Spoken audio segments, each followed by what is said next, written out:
Hello beautiful people, আমি তারুণ্য আর আপনারা দেখছেন আগুন তারুণ্য। আর আজকে আমরা দেখবো হলো বাইকের, মানে আজকে দেখবো না, আজকে আমরা জানবো যে বাইকের সিকিউরিটি সিস্টেমে, সিকিউরিটি পারপাসে কি কি ধরনের কাজ করা যাইতে পারে, যার কারণে মনে করেন যে হচ্ছে আপনার বাইকটা সিকিউর থাকতে পারে।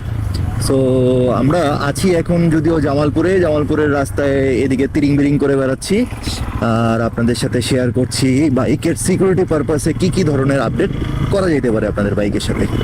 সো বাইক পারপাসে যদি আপনি চিন্তা করেন, একটা বাইক কিন্তু খুবই ছোট্ট একটা যানবাহন, যেটাকে আপনার হচ্ছে খুব সহজে ম্যানিপুলেট করা যায়। যেরকম ম্যানিপুলেট বলতে বোঝানো হচ্ছে যে চোররা এটাকে আমাদের সাথে, গ্রাহকদের সাথে খুব সহজে ম্যানিপুলেট করতে পারে।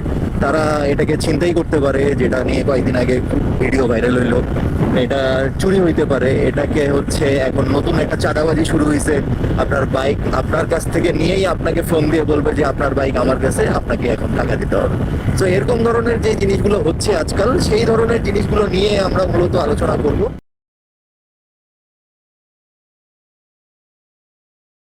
বাইকের সেফটি পারপাসে আমরা তিনটা জিনিস নিয়ে কাজ করতে পারি আর কি। হ্যাঁ, তিনটা জিনিস নিয়ে কাজ করতে পারি। যেরকম মনে করেন যে হচ্ছে আমরা বাইকে কিছু তালা ইউজ করতে পারি, যেগুলো হচ্ছে খুবই সলিড তালা, যেটা হলো ডিস্কের সাথে লাগে, এবং ডিস্কের সাথে লাগার পরে এটাকে বলা হচ্ছে যে anti acid lock. So anti acid lock দিয়েও আমরা বাইকগুলোকে হচ্ছে লক করতে পারি। আমরা 2-3টা ফুটেজ হয়তো বা এপাশে ওপাশে দিয়ে দিব, মানে ছবি দিয়ে দিব যে অ্যান্টি লক ডিস্ক কাকে বলতেছি আমরা। সো এইটা আসলে আমরা যতটুকুই বলি না কেন যে এটা হচ্ছে অ্যান্টি লক সিস্টেম, এই সেই এটা ওটা বহুত কিছু, কিন্তু আসলে চোরদের কাছে সব ধরনের জিনিসের চাবি থাকেই। সো অ্যান্টি লক সিস্টেমটাতে একটু সমস্যা থাকে। আমরা অনেক সময় তালা লাগানোর পরে ভুলে যাই, করে টান দেই, এতে করে টিক্স কিন্তু একটু বাঁকা হয়ে যেতে পারে। তো এরকম ধরনের কিন্তু অনেক সমস্যা হয় এই তালাগুলোতে। বৃষ্টি এবং হচ্ছে কাদার মধ্যে যদি আমরা চলাচল করি, তখন কিন্তু এই লকগুলোর মধ্যে হচ্ছে আপনার বালু ঢুকে, পানি ঢুকে, এবং তখন মাঝে মাঝে এটা লক হয়ে যায়। মানে ও তো নিজেই একটা লক, তার উপরে মনে করেন যে সেই তালা চাবিও পর্যন্ত লক হয়ে যায়। সো এই ধরনের জায়গাগুলোতে এইটা একটা প্রবলেম হয়। সো এরকম ধরনের ঘটনা ঘটতে পারে। দ্যাটস ওয়াই আমি নিজে পার্সোনালি এই জিনিসটা সাজেস্ট করি না যে আপনি হলেন ডিস্ক লক করেন, যেটা অ্যান্টি অ্যাসিড প্রুফ। সো এই ধরনের জিনিসগুলোকে আমি নিজে পার্সোনালি আপনার হচ্ছে প্রমোট করি না, বা এই ধরনের জিনিসটা আমি নিজে পার্সোনালি ইউজ করি না। তবে আপনি চাইলে ইউজ করতে পারেন যদি আপনার মনে থাকে যে ভাই এটা খুলতে হইব, এটা লাগাইতে হইব, তারপরে যাইতে হইব।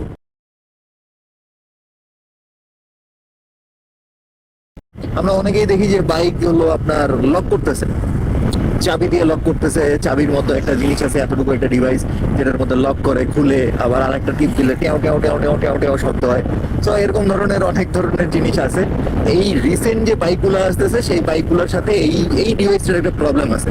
শুধু এই ডিভাইসটার না, অ্যাকচুয়ালি এই ডিভাইসটার আরো কিছু প্রবলেম আছে, আমরা ওইটা নিয়েও আলোচনা করবো। ফুটকার যে নতুন বাইকগুলো আসতেছে, সেই বাইকগুলোতে আপনারা একটু খেয়াল করে দেখবেন যে এই বাইকগুলোতে কিন্তু আপনার কিক স্টার্টার নাই। কিক স্টার্টার না থাকার কারণে এটা সেলফ দিয়ে স্টার্ট করতে হয়, এবং শুধুমাত্র ব্যাটারির উপরেই নির্ভর করে, এবং ব্যাটারির সাথেই মনে করেন যে পাওয়ার আপ হয়। তো আপনার যখন এই যে টেও টেও টেও টেও করা, তারপরে হচ্ছে আপনার চাবি দিলে টিউ করে ওঠা, তো এরকম ধরনের যে জায়গাগুলো আছে, যে যাদের আসলে এই লকগুলো ইউজ করার কারণে ব্যাটারিগুলোকে ব্যাটারিগুলো বসে যাওয়াতে তাদের একটু প্রবলেম হচ্ছে।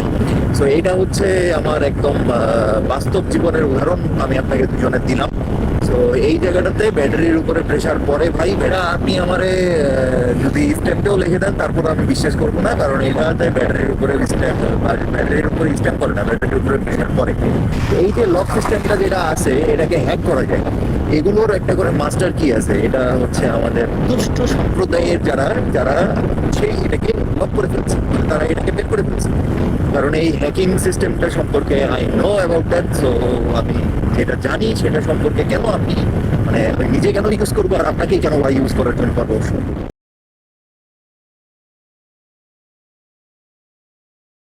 আরেকটা যে সিস্টেমটা থাকলো, যেটা আমি এখন নিজে ইউজ করতেছি, সো সেই সিস্টেমটা নিয়ে একটু আলোচনা করি আপনাদের সাথে। আমরা হচ্ছে দুটো জিনিস ইউজ করতে পারি। একটা হচ্ছে জিপিএস লক যেটাকে বলতেছি, জিপিএস ট্র্যাকার। হ্যাঁ, সো জিপিএস লক না, জিপিএস ট্র্যাকার যেটাকে বলতেছি, যেটা সিমের মাধ্যমে হচ্ছে আপনাকে লোকেশন প্রোভাইড করে, এরকম ধরনের একটা ডিভাইস আমরা ইনস্টল করতে পারি। আর একটা ডিভাইস হচ্ছে আমরা এতটুকু গোল একটা ডিভাইস যেটা হচ্ছে এর ভিতরেই হচ্ছে সেই মালটা আছে আর কি। আমি এটাকে কস্টেপ দিয়ে একদম পেঁচায় ফেলছি যেন এটা হলো ওয়াটার প্রুফ হয়। ভিতরে প্লাস্টিক দিছি, প্লাস্টিক দিয়ে উপরে হচ্ছে কস্টেপ দিয়ে পেঁচিয়ে দিছি। ভিতরে একটা ছোট্ট ঘড়ির ব্যাটারি, আপনারা কখনো ঘড়ি খুলছেন? ঘড়ি খুললে দেখবেন এরকম গোল একটা ছোট্ট ব্যাটারি থাকে। ওই ব্যাটারি দিয়ে মনে করেন যে হচ্ছে এটা ইনস্টল করা থাকে। ওরা বলতেছে 10 থেকে 12 মাস পর্যন্ত এই ব্যাটারিটা আপনাকে সাপোর্ট দিবে। এর মধ্যে যদি পানি টানি ঢুকে তাহলে আসলে নষ্ট হয়ে যাবে। এই ট্যাগ হলো দুই রকমের হয়। একটা হচ্ছে আইফোনের ট্যাগ, মানে আইফোনের নেটওয়ার্ক ইউজ করে সে হচ্ছে আপনাকে রিয়েল টাইম ডেটাটা পাঠাবে। এখানে কিন্তু অন্য কোনো কিছু পাওয়া যায় না, এখান থেকে শুধুমাত্র আপনি আপনার লোকেশনটাই পাবেন। এছাড়া আপনি আর অন্য কোনো স্পেশাল ফিচার এখান থেকে আপনি পাবেন না। তো আর আরেকটা ট্যাগ আছে, সেটা হচ্ছে আপনার অ্যান্ড্রয়েড ট্যাগ। অ্যান্ড্রয়েড ট্যাগটা কিন্তু প্রতিটা অ্যান্ড্রয়েড ডিভাইসে লোকেশন ইউজ করে আপনাকে পাঠাবে। এর মানে কিন্তু এই না যে আপনি যে অ্যান্ড্রয়েড ট্যাগটা ইউজ করতেছেন এটা আপনি আইফোন ভার্সনে ইউজ করতে পারবেন না, বা আপনি যে হচ্ছে আইফোনের ট্যাগটা ইউজ করতেছেন আপনি হলো অ্যান্ড্রয়েড ভার্সনে ইউজ করতে পারবেন না। এই যে আপনার জিপিএস, যেটা জিপিএসটা অনেকটা হচ্ছে আপনার মোবাইলের মতো।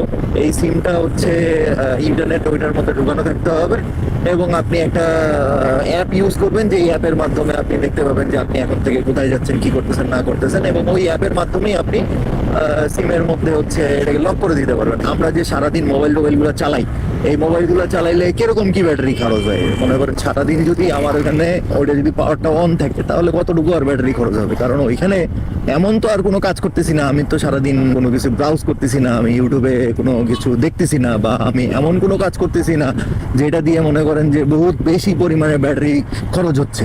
সো দ্যাটস ওয়াই ওই যে ডিভাইসটা, এই ডিভাইসটা খুব একটা বেশি কিল করে না। হ্যাঁ, ব্যাটারিকে কিল করে, এটা কিন্তু ট্রু, কিন্তু খুব একটা বেশি আপনাকে বর্ডার হইতে হবে না। যে ট্যাগটার কথা আমি আপনাকে বললাম সেটা কিন্তু এতটুকু একটা ডিভাইস, যেটার ভিতরে একটা ছোট্ট ব্যাটারি আছে, যে ব্যাটারিটা 10 থেকে 12 মাস চলবে। সো এরকম ধরনের যে জায়গাটা, সেখানে কিন্তু আপনার আলাদা করে কোনো রকমের কোনো ব্যাটারি লাগতেছে না, বা আলাদা করে কোনো কিছু লাগতেছে না। সো সেইখানে কিন্তু আপনি অনেকটাই সেফ। সো এই যে দুইটা জিনিস কিন্তু আপনাকে লাগাইতে হবে দুইটা স্থানে, কারণ একটা তো সে বুঝেই ভালো যে ওইখানে আছে, আর একটা ট্যাগটা মনে করেন যে গোপনে একটা জায়গায় যদি লাগায় ফেলানো যায় ভাই, তাহলে মনে করেন যে জিনিসটা একের ক হয়ে থাকবে।